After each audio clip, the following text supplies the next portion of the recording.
Twelfth हुआ या हम क्लास 10th की बात करें तो दोनों में लेटर लिखने को आता है। बट क्लास 12th में जो लेटर राइटिंग आएगा ये लगभग 10 मार्क्स का है, लगभग नहीं 10 मार्क्स का होता है। कितने का है? 10 मार्क्स का। लेटर दो प्रकार के होते हैं, एक फॉर्मल और एक इनफॉर्मल। लेकिन आपके सिलेबस में जो है वह केवल फॉर्मल लेटर है। फॉर्मल लेटर में क्या टाइप्स आएंगे उसको बता रहे हैं। पहला नंबर लेटर्स जब आप लिखते हो बेटा तो लेटर्स लिखने में हम लगभग 3 फॉर्म का यूज करते हैं, 3 पार्ट कर सकते हैं, part 1, part 2 and part 3। Part 1 जो होता है वो हम कह सकते हैं इंट्रो होता है, इंट्रोडक्शन, जिसमें सेंडर एड्रेस यानी जो पत्र लिख रहा होता है उसका पता होता है, रिसीवर एड्रेस जिसको पत्र लिखा जाता है उसका पता नीचे लिखते हैं, यानी भेजने वाले का पता ऊपर और पाने वाले का पता नीचे। फिर आप विषय डालोगे, सब्जेक्ट, किस सब्जेक्ट आपको क्या दिया गया है, किस सब्जेक्ट पे आप लेटर्स लिख रहे हो। फिर नीचे उस लेटर के अनुसार dear sir, madam, dear father, news editor है तो डियर सर वहां भी डाल सकते हैं आप।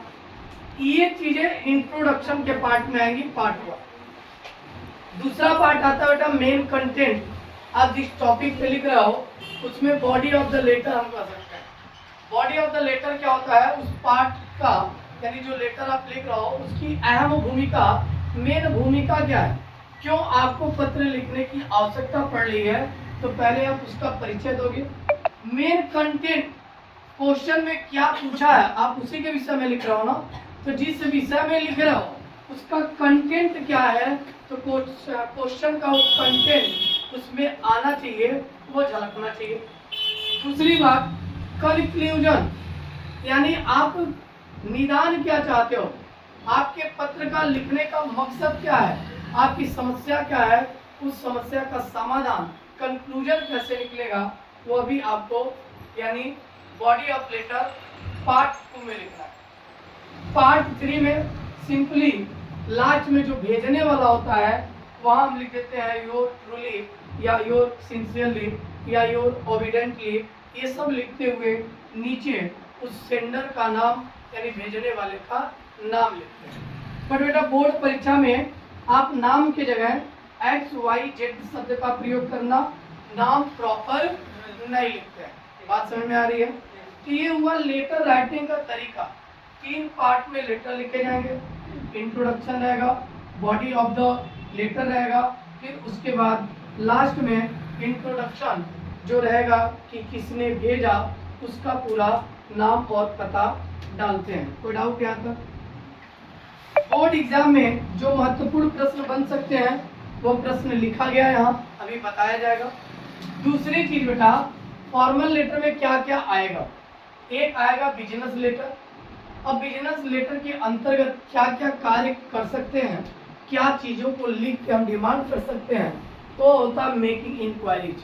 अगर हमको किसी बिजनेस से रिलेटेड पूछताछ करनी है, इंक्वायरी करनी है, तो भी हम लेटर लिख सकते हैं। रिप्लाइंग टू इंक्वायरीज, पहली बार इंक्वायरी में समझ में नहीं आता है तो हम उसको दोबारा उस इंक्वायरी को अटेंड कर पाए, उस इंक्वायरी को ले पाए, इसके लिए हम दोबारा भी लिख सकते हैं। प्लेसिंग ऑर्डर, उस प्रोडक्ट को ऑर्डर करने के लिए हम प्लेस यानी स्थान के बारे में जिक्र करके भी लिख सकते हैं। कैंसिलिंग ऑर्डर, आप जैसे मीशो से कुछ ऑर्डर करते हो ना, कैंसिल करना होता है, कैंसिल बटन दबाते हो, रीजन बताते हो और ऑर्डर कैंसिल हो जाता है। बहुत भी टाइप में। फिर क्या है? लेटर रजिस्टरिंग कंप्लेंट, यानी जो कंप्लेंट कर रहा हो वह लेटर आपका रजिस्टर्ड हो, इसके लिए भी हम बिजनेस लेटर के अंतर्गत इन पत्रों को लिखते हैं। फिर एक आता है ऑफिशियल लेटर। ऑफिशियल में क्या आएगा? एक रिक्वेस्टिंग कंप्लेंट आ सकता है, निवेदन के साथ किसी कंप्लेन को देना।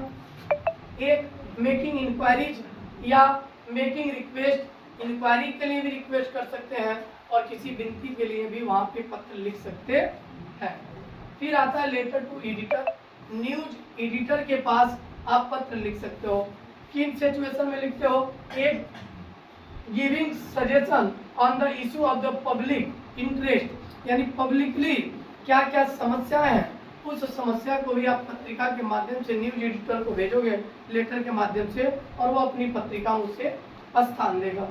या expressing view on the issues already release in the an article, एक आर्टिकल के रूप में अखबार पहले से ही आर्टिकल दे रखता है और कहता है इस पे आप अपने विचार व्यक्त करें, तो भी एक प्रकार का लेटर है। कोई doubt? Letter of job application, job पाने के लिए भी आप लेटर लिखते हो, ये भी आपके सिलेबस में है। लेटर टू द स्कूल और कॉलेज, यानी स्कूल और कॉलेज की समस्याओं से भी रिलेटेड या समाधान से भी रिलेटेड आप पत्र लिखते हो, जिसमें school issues like leave of the illness, आप बीमार हो उसके लिए छुट्टी के लिए प्रार्थना पत्र लिख सकते हो, फीस माफी के लिए प्रार्थना पत्र लिख सकते हो। रिक्वायरमेंट है स्कूल में किसी प्रकार की, जैसे लाइब्रेरी में किसी बुक की रिक्वायरमेंट है या कुछ और है, तो फिर आप इसके अंतर्गत ये पत्र लिख सकते हो। बात करते हैं 2025 का सबसे महत्वपूर्ण लेटर कौन बन सकता है जो आपके एग्जाम में आ सकता है। वो पहला है कि write a letter to the editor of newspaper, यानी न्यूज़पेपर के एडिटर संपादक के पास एक पत्र लिखो about frequently break down of the electricity in your locality, यानी आपकी एरिया में जो बार बार बिजली कट रही है, इस समस्या को उजागर करते हुए आप न्यूज एडिटर के पास एक पत्र लिखो जो बेहद महत्वपूर्ण है 2025 के परीक्षा के लिए। 10 अंक पा सकते हो अगर 2 क्वेश्चन केवल तैयार कर लो। दूसरा बेटा, write a letter to the librarian, अपने लाइब्रेरियन के पास एक पत्र लिखो ऑफ योर कॉलेज, जो आपके कॉलेज का है, requesting him to bring some more magazines, जो और सारी पत्रिकाएं मैगजीन्स मंगाए, and the competitive examination of the book, या कॉम्पिटिटिव एग्जाम में जिस बुक का रिक्वायरमेंट होता है उस बुक को भी वो ले आए। लेकिन बेटा इधर नई शिक्षा नीति जब से लागू हुई, लेटर लिखने के तरीके को बदल दिया है। पहले जो हम लेटर लिखते थे वो एक डिजाइनिंग पत्र होता था, मतलब जब हम यहाँ लिखते थे, जैसे हम किसी टीचर को ही लिख रहे हैं तो लिखते थे टू द प्रिंसिपल, ठीक है। अब स्कूल का नाम लिखते थे आप, स्कूल नेम पूरा, फिर रिक्वेस्टिंग, तो आप यहाँ से शुरू करते थे फिर ये करते थे, क्लियर है। फिर लास्ट में योर ओबिडेंटली आप इधर लिखते थे ना। अब ये पूरा तरीका बेटा चेंज कर दिया और पत्र को कहा केवल एक लाइन, यानी जहां से स्टार्ट करो एंड भी वही होगा, यानी कहीं भी आगे पीछे जाने की जरूरत नहीं है। यानी एक लाइन में टू द प्रिंसिपल भी यही रहेगा, सब्जेक्ट भी यही रहेगा, डियर सर भी यही रहेगा, पूरी बातें, कंक्लूजन, कंटेंट, सभी चीजें यहीं से स्टार्ट होंगी, यहीं पे समाप्त होंगी, आगे और पीछे जाने की जरूरत अब नहीं है। तो इसके अनुसार आप इन दोनों पत्रों को आपको मैं भेज दूंगा, इसको तैयार कर लीजिएगा, जो वेरी वेरी इंपॉर्टेंट है बोर्ड एग्जाम 2020।